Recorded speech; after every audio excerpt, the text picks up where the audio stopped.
Hi everybody, welcome to Cruise Shop Save. I'm Melissa, a very warm welcome. This week I have a fantastic special guest, but before I introduce her, I just want to remind you that Cruise Shop Save is all about giving you free information about the ports of call. We've got maps, we've got coupons.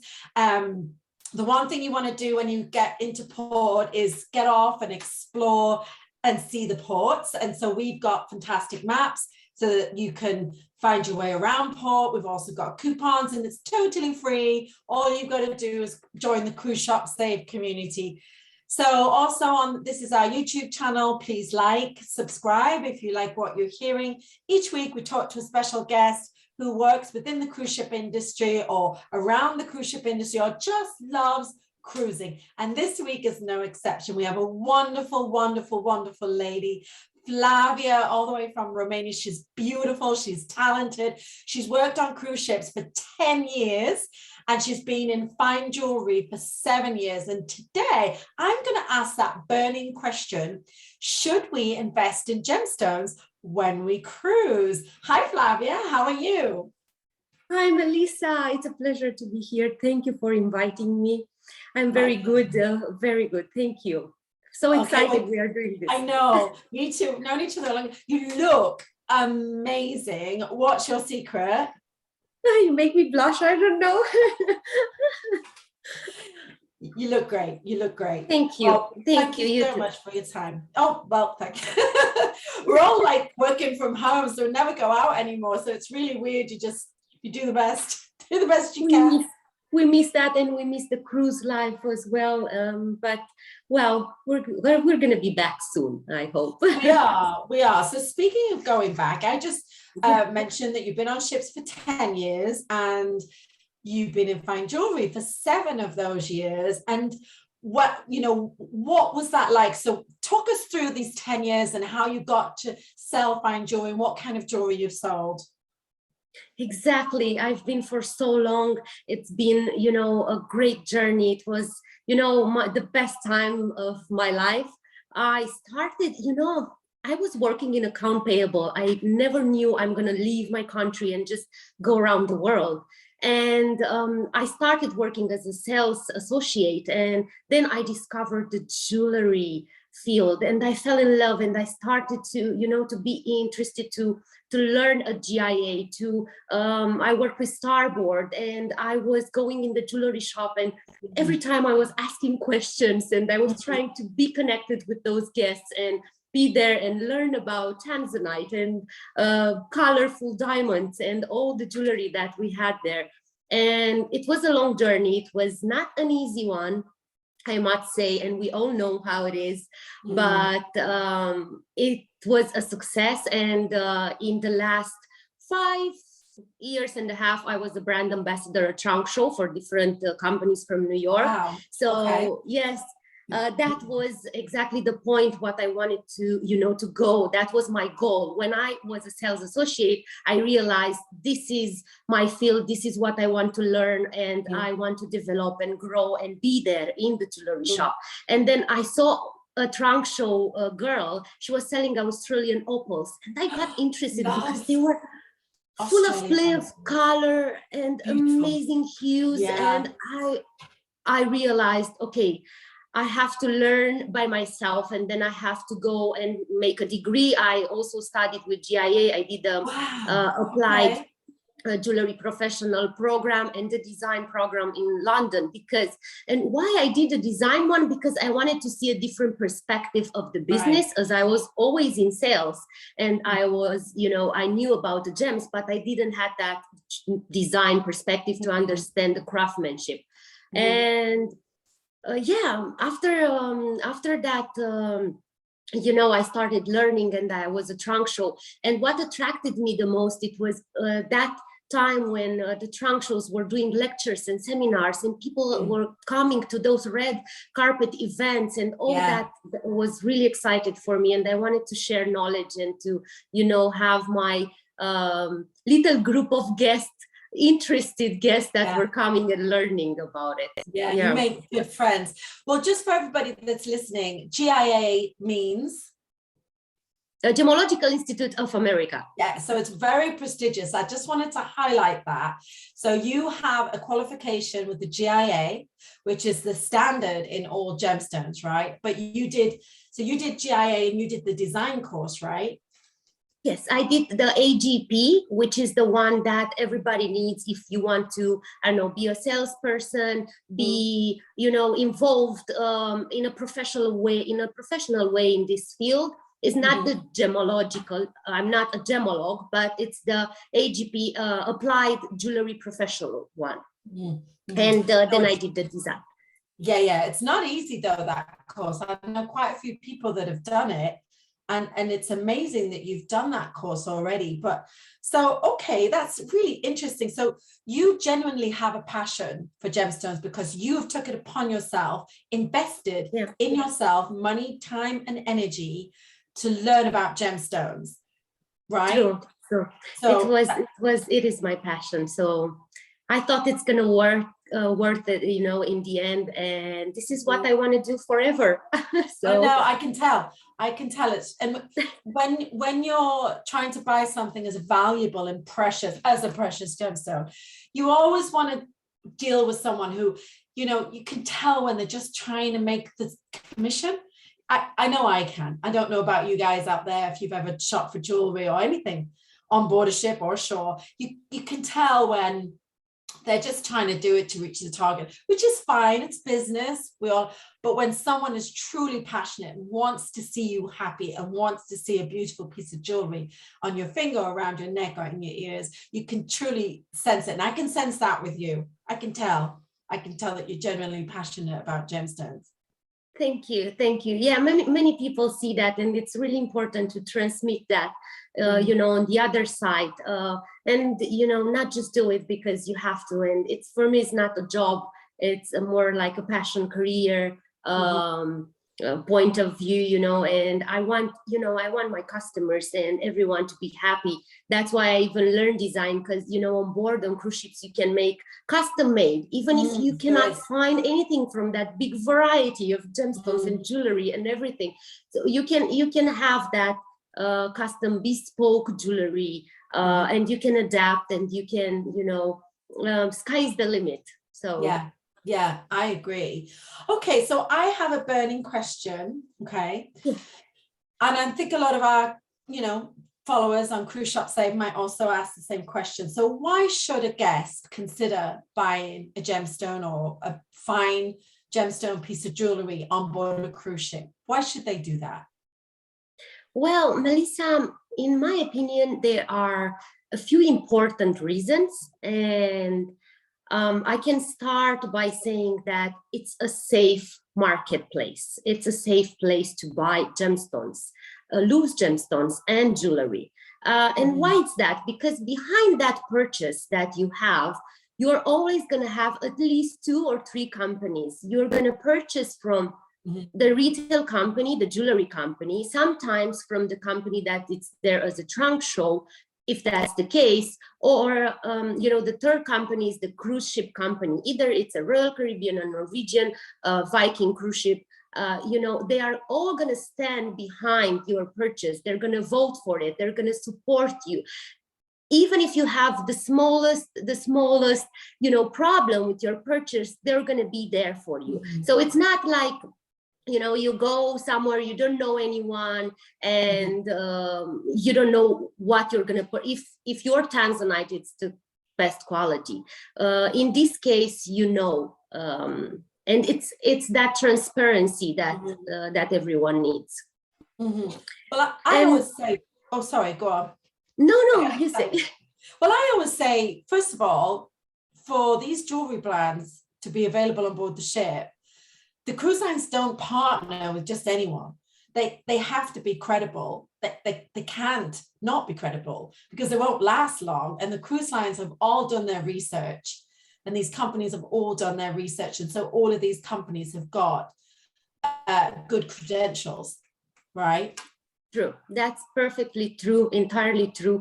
And the cruise line, you know, the mentality of the cruise line, it has been that focused on the guest. It's never focused on anywhere else. You are the king and the queen, and you are there to feel good. It doesn't matter if if you go on the pool, if you go at the spa, if you anywhere you go, everything it's they are taking care of you. And the retail place is the same. In the shops are the same. They're going to support you and they're going to give you the best advice as well. And another thing that I was thinking of, it's tax and duty free. Everybody loves that. Yes. We have to say it, and many people get excited. And for example, you are buying from an American company, a jewelry company that it's from United States. You buy it in international waters. You come back home, you don't even need to pay a tax for it because it's considered product return in United States. And true. what I very much love, most of the company, and I think all of the companies on board on cruise ships, they are vertically integrated, which practically means they are actually taking care of every single step, from sourcing, from manufacturing, designing, cutting, polishing, and of course the final product that you see and you get. And that's very, very important that you have that transparency and you have that safety net, and they take care of everything. So roughly how much do guests save when they buy? I know it's a loaded question, but roughly what do they save when they're buying gemstones on board a cruise ship?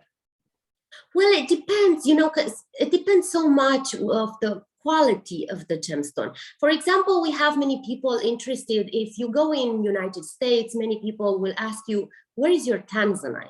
That's the first question. Tanzanite. Yeah. They love tanzanite. Everybody, even in Europe, they started to be interested, but it was mostly in United States. Of course, we all know that tanzanite it's a new gemstone. It's only, I don't know, from 1967 on the market. And Tiffany, Tiffany and Co promoted the gemstone. That's why it's so popular today. So everything, happened in United States. Maybe people heard about it and they love it because it's that they have that blue, purple, violet color with I don't know, a hint, an undertone of raspberry color. And I love tanzanite. Me too. I still love it. It's good. It's so funny because you just said something funny, but we have to explain to the guests. You said it's a relatively new stone and then it was discovered in 1967, but in the gemstone world, that is really young. That is young. If we think, I'm sorry. Yeah, it's really young, 1967, 53 years ago. I know that because that's my birth. I was born in 67. Just give away my age. Oh, that's nice. Yeah. If you are in December, September. Oh, okay. Sapphire. I thought if you are in December, it was definitely your stone. Very nice. Yeah, I love sapphires. Okay, so I think you more or less answered my next question, but we can dig a little deeper. So I wanted to ask, what are the most popular gems that guests do invest in? And I guess you're right, depends where they're from. Yeah. Definitely tanzanites are up there for the American market. And you're right, there's a growing amount of Europeans and UK. But what are other gemstones that people are really intrigued with when they cruise? Well, Melissa, I think also it depends very much of the continent and the place you are in. If you are going, for example, if you are going in Asia, they have a different, more traditional perspective. They will always look for rubies and for sapphires and emeralds. They like that tradition. They like the old gemstones.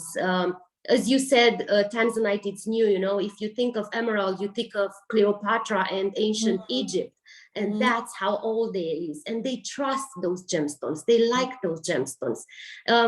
What I've noticed, they like rubies that are not a pinkish sapphire ruby, because it's a little small bird. It could be a ruby, it could be a sapphire, as both are Corundum family. And they like that blood red rubies. Yes. Really rare. And when they see other colorful gemstones, they might get interested, but they are not looking for it. You know, it's not, they are not actually entering the shop and, you know, asking to see that. They are asking to see rubies and emeralds. And then if you go more in our place, you know, in Europe, we're going to see a lot of demand in classical styles and white diamonds. And, you know, I've noticed morganite. Morganite, it's in very big demand in Europe and United States because it has that pink, very salmon color, very beautiful, delicate color. And it has a great story, you know, JP Morgan, they all know it. And they started to, you know, to use it instead of the regular and the traditional engagement ring of diamond, they use morganite engagement rings. And sometimes if you are going on different cruise lines, people will be interested in those phenomenon gemstones like alexandrite, zultanite, the ones that are color changing, you know. Sometimes they are interested, if you go in Australia and French Polynesia, they will love to see some Tahitian pearls, South Sea pearls. They would love to see that amazing opal because they know they don't have that power to buy it back home. They know they will buy it here in Australia and they will purchase the best quality of boulder opal or black opal and with good price as well. So sometimes people, they travel in that continent to buy those particular specific gems from that place. Yeah, definitely. I mean, I went to Tahiti and I brought some beautiful pearls. Been to Australia, bought Australian. There's nothing like it because then that piece of jewelry is so entrenched in the memory of that trip. So every time you wear it, you look at it, you talk about it, people comment on it. Oh, bought it on my cruise, darling. Right, so it's just like boom, bragging rights right there. But yeah, no, so I think also you're right with the destination, and there's nothing better than just getting it from the source.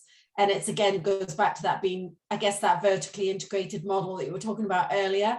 When you're going to that destination, you're still purchasing from the source, and there's a great company behind it and backing it. So my next question though is, again, so if you're talking about the benefits for guests to buy jewelry when they're on board a ship, do they save time? Do they save effort? And can they save money? If so, can we quantify it? What are we looking at here? So saving time, how does they that definitely work? save time because everything is happening in one place, you know. Everybody's there, as I said, to help you, so you don't have to go from shop to shop to find something. The shops on board, they have this big variety of color gemstones, simple styles.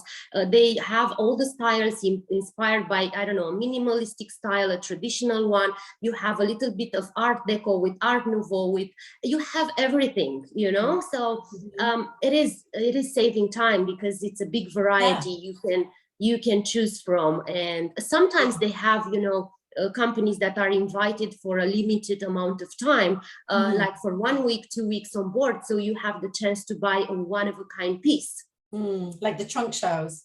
Yes. Special events. Yeah. No, I agree. And also, speaking of time, you've got plenty of time. You're on board a ship. You're not traveling into town. You're booking an appointment with the jeweler. You've only got an hour to look at it, and you've only got so many showcases to look in. Here, you have massive boutiques on board some of these cruise ships. They've got a massive back stock as well, tons of stuff in the safe. And then, like you say, they have these special guests. You've got all day. You can even, you know, go for lunch and come back and, you know, think about it. And, you know, it's perfect, and learn more and discuss more and really decide whether it's for you. Do you get that a lot? Do you get a lot of people taking? Yes, I do.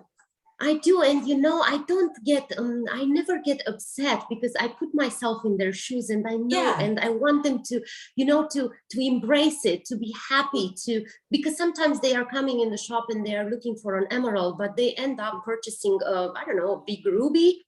Yeah, I I mean, know. because they just fell in Crazy. love with that amazing piece and the craftsmanship and the story of the brand, or I don't know, it doesn't matter, maybe the color, the hues, the quality of the diamonds. And Mhm. I want to point this out as well. You can find, you know, the best quality of tanzanite on board, but you can find also, you know, the paler one that are in a, Very you know, pretty. they're cheaper than the other ones. So that's Mm. why I wanted to point out the variety. You have a little Yeah. bit of everything. Oh, And yeah. yes, you have the time to connect with everyone. You are not stressed. You don't have to, you know, go around the, Mhm. a city or something. You can, you know, enjoy a coffee or a glass of wine and just wear that piece of jewelry, walk around the shop, just Yeah. feel if it's yours.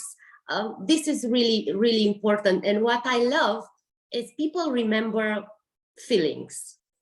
They will Absolutely. always, sometimes, you know how it is, you forget where you've been, which year, what ship. It's Mhm. kind of, there are too many people, and Yeah. you kind of forget them. I do. So but I remember feelings and what I felt in a special moment, and when Yeah. I meet a special person, and that's how I remember them, and that's how they will remember that piece of jewelry. So it's going to have also a sentimental value, a very important one. I agree. The whole experience is wrapped up. And you know, these boutiques are beautiful on these cruise ships. You know, you think about Cunard and Regent and Seabourn and Viking and, you know, the QE and the QM2. I mean, they're just, the boutiques are gorgeous. You know, you have a VIP area, you can sit down, like you say, you can sip on champagne and you can just chat. It's not busy. The jeweler is, you're never rushed off your feet. You can really take your time. And if there are too many people in the store for your liking, you want some privacy, you can go away and come back. It's so, they even can go to your suite with a collection, and you can do it over, you know, hors d'oeuvres or something in your stateroom. Where can you go to do that? So for me, it definitely saves time, definitely saves effort. We'll tick that box too. But what about money? So I'm going to put you on the spot. I know you said it's tax and duty free, and so it depends on, let's just explain for everyone watching. Tax is your local tax, so that's different. It's huge in the UK. It's like 20%. It's ridiculous. Like in Miami, I think it's around 7%. I might be wrong, might have gone up since last I time I think looked. so, yeah. Yeah. So that you save that. Whatever your local tax is, you're going to save that. You save on the duties because everything they have to pay duties to ship the product to wherever, and you're saving that. And so, but what else? What are we looking at here? I'm going to put you on the spot. What are guests looking at saving? You want me to say like an amount? I don't Yeah, know. It exactly. depends of the quality, Yeah, of the piece, and I don't know if you're looking for a big purchase but you can save up like thousands. yeah, I say, not just hundreds, thousands yeah, of dollars. yeah, That's yeah. that's what I usually encountered. And as I said, vertical integration companies, they can offer you, why they can offer you these prices. They can offer you good prices because they don't have a middleman. So you don't have, you know, any other people to pay for the cutting, the polishing, all Yeah. that. So you can save on that area, and then you can offer a good price for that specific good quality piece. So Yeah. that's what usually happens. Okay. No, I agree. And I mean, like, just to your point, you know, you don't have to, you know, buy a 5-carat diamond or a big 5-carat tanzanite because they are valuable, and of course you'll pay accordingly. But you can find lovely jewelry for around, you know, $300, $500. Oh yes. Of course, Right? They have it's everything, something. don't they? It's something for everyone, or maybe you just want to buy a little gift for somewhere back Yeah. home, and of course you're not gonna you're not willing to pay I don't know 3,000 for that. So yes, of course, they have variety in styles and prices, and that's the most amazing thing. You can just and they have those. They have even fashion jewelry. I mean, it's. Yeah. Custom jewelry. It's yeah, it's something for everyone. Gold, silver. It's Yeah, I do. I remember a story. Obviously, cruising is for couples. That it's all about couples, usually celebrating birthdays, anniversaries, whatever. And I heard a story recently where the guy, he went in and got a lovely anniversary ring for his wife, and the jeweler went into the dining room with the husband before dinner, and they put it under the dessert plate. I mean, I'd have been a bit worried, but anyway, hid it under the dessert plate. And of course, all the waiters, everybody was in on it, the maitre d', everybody. The ring was there. Everyone was under strict instructions: do not lift up that plate and do not look underneath it. And so they had the dinner, and then it was dessert, and they lifted up the plate, and then she had the surprise. Okay, and everyone was clapping, and it was so lovely, and photographs were taken. And then nobody realized this, but she had bought him a Tag Heuer watch from the boutique for their anniversary, and offered it to him there at the table. And so everybody was in uproar, and that's what I'm talking about. It's just this celebration of life. You're on this amazing cruise, you've got plenty of time, it's so effortless. And of course, like you say, you save tax, duty free. It's amazing, right? I bet you've got loads of stories like that, right? Now that you are telling me, I missed that. That was the part that made me happy. Actually, it made me, to enjoy what I was doing, and it was the reward for what I was doing, for traveling so much, being, today you are in US, tomorrow you might be in Asia. You never know, what's gonna happen. So I remember one time it was an American cruise, and a couple came to me. They were looking in the store, they were looking around, and he was kind of smiling, and I got a feeling that he wants to do something behind her back.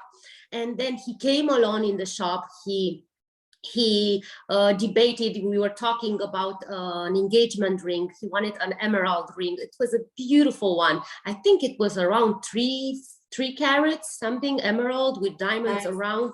Beautiful. It was an emerald cut, a baguette cut emerald, beautiful one. A Zambian, I think it was a Zambian emerald. And he fell in love with it. He purchased it, but he said, you have to keep it here. I don't want her to know. I'm going to ask her to marry me tomorrow. I was so excited because I was going to be part of it. Oh my God. They invited me to a party. It was in one of the lounges on board. It was, I don't know, somebody was singing. It was a concert, and they had a big table there, and he told me to come with the ring. And I give him the ring, without her knowing. She was crying. Everybody was filming, was recording. She was crying. They were happy. I was happy. I could do that for someone, and I was part of that moment. It's lovely. And yeah, those are the times that really special. Really matter. Oh, I love it. Well, it's been lovely talking to you. But Flavia, tell us what's next for you. Where are you going next? Where can we find you? What ship? Okay, I have been talking, and I hope Russia it's going to be still standing because of this COVID situation, but I have to go to Baltics and St. Petersburg with Navi Trading, and I would change a little bit the environment and the taste of jewelry, and I would focus on Fabergé eggs and pure of art and lacquer boxes and all that amazing the amazing Russian art with that folklore, that artistic and those legends and that traditional art that they have. And I have to be a lecturer for the Russian arts. Nice. And it's really exciting. I hope it's going to happen. It's going to be in May, and it's going to be on Viking Star. Viking Star, that's amazing. Oh, congratulations. I think that's fantastic. Like you say, the Fabergé eggs, oh my God, they're so beautiful. I mean, that is the art, the intricacy, and they're so beautiful. And the lacquer boxes are just stunning from Russia. That's amazing. Oh, that's amazing. And the Matryoshka. Oh, you say it so well. See, I can't pronounce it the way. Say it again. What's it really called? Matryoshka dolls. Matryoshka.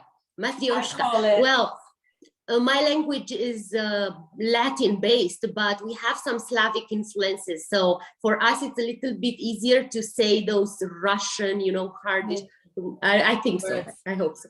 So I call them, I can't say it now because you said it properly. Matrishki dolls. Matrishki. Matrishki dolls. Yeah, the ones that go inside themselves. Yes. A million times. Yeah, they're gorgeous. Well, listen, we wish you all the best of luck. If you're watching this and you're going on the Viking Star in May, yes, look out for Flavia. She's going to be the Russian lecturer on all the beautiful Russian Fabergé eggs and the lacquer boxes. Are you doing amber? Will you have some amber as well? Amber, yes, I forgot. Pardon me. So amber, yeah, the amber is absolutely gorgeous. Yeah, and it's gorgeous. It's valuable. It's extremely valuable. Extremely valuable, natural gemstone. And yes, I can wait. You know, I'm still, you know, learning, and you know, I'm trying to read everything, and it's fascinating. I never knew that something could be so amazing, the history, the craftsmanship, I don't know, Carl Fabergé history and what he did, and it's just amazing. How fantastic. Oh, well, listen, will you come back and tell us all about it when you finish your contract? Yes, I've absolutely enjoyed speaking to you. I could speak to you so much longer about gemstones and jewelry and all things beautiful. And I just want to thank you from the bottom of my heart for coming on to the show today and chatting with us. I'm so grateful. Thank you, Flavia. Thank you, Melissa. Thank you for inviting me. It has been a pleasure, amazing. And I can wait to meet again. And I know, me too. But one last thing, you have got a blog, don't you? You have a blog and a video. Passion for Gems, Flavia. Yeah, passionforgems.com. And I'm writing about famous jewels and different pieces of jewelry, and I'm posting on Instagram, and I love to write, and to emphasize. Okay, well, I'll put all your links at the end of this video, because you do have a passion for gemstones, and it's always a pleasure to speak to you. And thank you so much for your time today. I'm really grateful. Thank you. Thank you, Melissa. Have a good day. You too. Take care. Bye. Bye.